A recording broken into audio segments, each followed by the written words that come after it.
موضة الريترو بتاخدنا دايما لزمن السبعينات والثمانينات، وبقت ترند في عالم الموضة.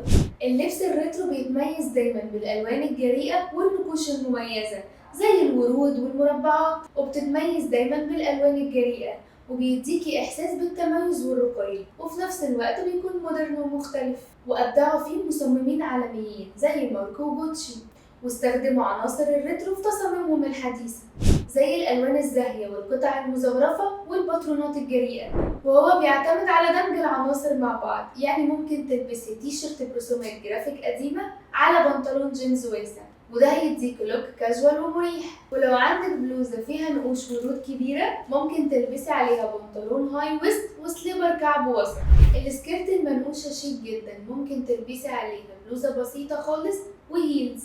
ولو بتحبي الفساتين فجربي الفساتين اللي فيها نقوش كبيرة وألوان كتير، وجربي عليها تلبسي جاكيت جينز. وممكن تلبسي جيبة بليسيه عليها بلوزة بألوان زاهية، وتكملي اللوك بتاعك بحزام عريض من الوسط. متنسيش الإكسسوارات لأنها مهمة برضو، زي نظارات الشمس الكبيرة والأحزمة اللي بتدي لمسة كلاسيكية والشوزات البلاتفورم والهيلز. واستمتعي بتنسيقها بطرق جديدة ومميزة، خليكي دايما بستايل مختلف.